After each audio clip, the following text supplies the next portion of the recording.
जी sir, आपके पास यहाँ पर ये कहा गया है कि एक आपके पास बेसिकली बेसिकली सरफेस है। तो कैसा सरफेस है? स्मूथ सरफेस है, राइट। एक आपके पास बेसिकली स्मूथ सरफेस है जिसके ऊपर की इनफ लॉन्ग बेसिकली मतलब ये तो हॉरिजॉन्टल प्लैंक रखा हुआ है, राइट।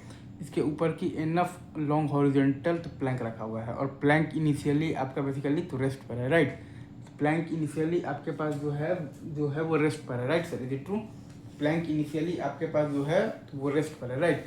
और प्लैंक के ऊपर बेसिकली हुआ क्या है ना कि एक बेसिकली तो सॉलिड स्फीयर है कि जिसको कि हम लोगों ने बेसिकली क्लॉकवाइज सेंस में एंगुलर स्पीड दिया हुआ है बेसिकली ओमेगा नॉट और v इज इक्वल टू 0 देकर तो प्लैंक के ऊपर तो रख कर छोड़ दिया, राइट। एक बेसिकली आपके पास सॉलिड स्फीयर है जिसको कि हम लोगों ने बेसिकली क्लॉकवाइज सेंस में एंगुलर स्पीड दिया हुआ है ओमेगा नॉट, ठीक है, और v इज इक्वल टू 0 देकर और हॉरिजॉन्टल प्लैंक पर छोड़ दिया, राइट। और ये तो सॉलिड स्फीयर और प्लैंक के बीच में आपके पास basically coefficient of the friction है म्यू। ये सॉलिड स्फीयर और ये प्लैंक के बीच में आपके पास तो कोफिशिएंट ऑफ द फ्रिक्शन है म्यू। और ये जो प्लैंक है आपके पास बेसिकली हॉरिजॉन्टल प्लैंक जो है वो बेसिकली तो जिस सरफेस पे रखा हुआ है वो सरफेस है आपके पास बेसिकली स्मूथ, राइट। तो हमने एक सॉलिड स्फीयर को बेसिकली क्लॉकवाइज सेंस में एंगुलर स्पीड दिया हुआ है बेसिकली ओमेगा नॉट और v इज इक्वल टू 0 देकर तो छोड़ दिया, राइट। तो अगर आप ये बॉटम ऑफ पॉइंट पर ध्यान देंगे तो वो प्लैंक के रेस्पेक्ट में बेसिकली बैकवर्ड डायरेक्शन में मूव कर रहा है। मतलब कि आपके पास बैकवर्ड स्वीपिंग है तो काइनेटिक फ्रिक्शनल फोर्स आपके पास लगेगा फॉरवर्ड डायरेक्शन में लगेगा, ठीक है। तो सॉलिड स्फीयर पर kinetic frictional force basically F के म्यू एम जी लगेगा आपके पास बेसिकली फॉरवर्ड डायरेक्शन में। प्लैंक पर आपके पास बेसिकली आपके पास जो काइनेटिक फ्रिक्शनल फोर्स है म्यू एम जी वो लगेगा आपके पास बैकवर्ड डायरेक्शन में, राइट। सॉलिड स्फीयर पर आपके पास काइनेटिक फ्रिक्शनल फोर्स लगेगा बेसिकली म्यू एम जी लगेगा फॉरवर्ड डायरेक्शन में और प्लैंक के ऊपर आपके पास बेसिकली काइनेटिक फ्रिक्शनल फोर्स लगेगा म्यू एम जी लगेगा बैकवर्ड डायरेक्शन में।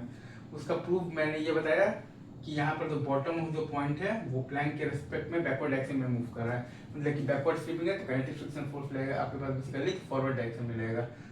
तो सॉलिड स्फीयर पर आपके पास kinetic frictional force mu M g लगेगा फॉरवर्ड डायरेक्शन में और प्लैंक पर आपके पास kinetic frictional force mu M g लगेगा बैकवर्ड डायरेक्शन में, राइट। ये चीज आप समझ गए। तो जब प्योर रोलिंग स्टार्ट होगा तो तब का कंडीशन हमारे पास क्या है? Omega are minus we is equal to मतलब है तो वी प्लैंक। तो जब प्योर रोलिंग स्टार्ट होगा तो तब का कंडीशन हमारे पास क्या है? Omega are minus we is equal to we plank. जब प्योर रोलिंग स्टार्ट होगा तो तब का कंडीशन है हमारे पास omega are minus we is equal to we plank है, राइट।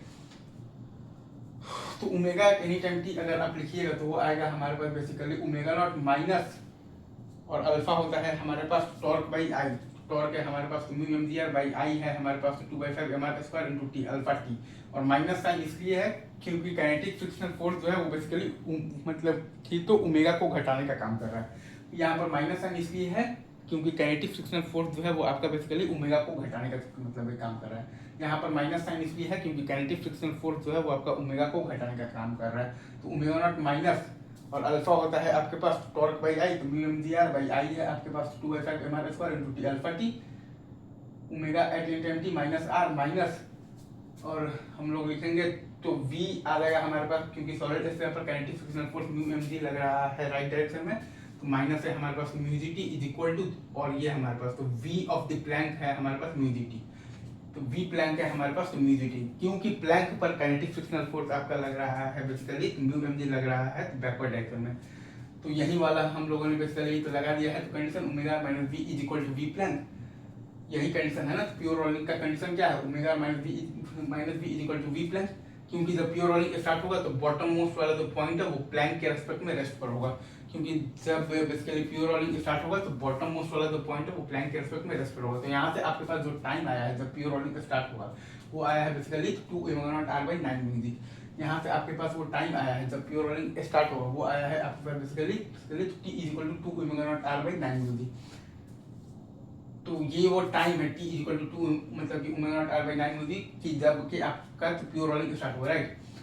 तो जब प्योर रोलिंग स्टार्ट होगा तो तब तक का आपके पास बेसिकली तो डिस्प्लेसमेंट कितना आ गया है बेसिकली तो प्लैंक का डिस्प्लेसमेंट। तो प्लैंक का डिस्प्लेसमेंट जब तक प्योर रोलिंग स्टार्ट होगा तो अगर वो निकालना है तो हाफ ए टी स्क्वायर है और प्लैंक पर आपके पास बेसिकली एफ के काइनेटिक फ्रिक्शनल फोर्स लग रहा है म्यू एम जी लग रहा है बैकवर्ड डायरेक्शन में, ठीक है सर। तो हाफ इंटू ए है आपके पास म्यू जी इंटू आपके पास है मतलब इंटू आपके पास है तो टी स्क्वायर है basically 4 omega not square are square by 81 mu square ji square. तो एस प्लैंक आ गया है आपके पास basically 2 omega not square are square by 81 mu g. Again हमसे ये पूछा गया था कि हमें बताना है प्लैंक का डिस्प्लेसमेंट बताना है जब प्योर रोलिंग स्टार्ट होगा। तो हमें बताना है कि प्लैंक का डिस्प्लेसमेंट बताना है जब प्योर रोलिंग स्टार्ट होगा। तो एस प्लैंक बराबर हाफ ए टी स्क्वायर और प्लैंक पर एक ही फोर्स लग रहा है एफ के, तो काइनेटिक फ्रिक्शन फोर्स लग रहा है तो बैकवर्ड डायरेक्शन में, तो हाफ इंटू ए है आपके पास म्यू जी इंटू, और ये वो टाइम है जब प्योर रोलिंग स्टार्ट होगा तो टी स्क्वायर, तो 4 omega not square are square by 81 mu square ji square. तो यहाँ से आपके पास एस प्लैंक आ गया है 2 omega not square are square by 81 mu g. ये एस प्लैंक मतलब कि ये आपके पास क्या है, तो डिस्प्लेसमेंट ऑफ द प्लैंक है जब प्योर रोलिंग स्टार्ट होगा। तो ये आपके पास क्या है, तो डिस्प्लेसमेंट ऑफ द प्लैंक है जब प्योर रोलिंग स्टार्ट होगा। तो ठीक है सर, इजी। आई गेस मैंने यहाँ पर आपको सारा चीज़ समझा दिया।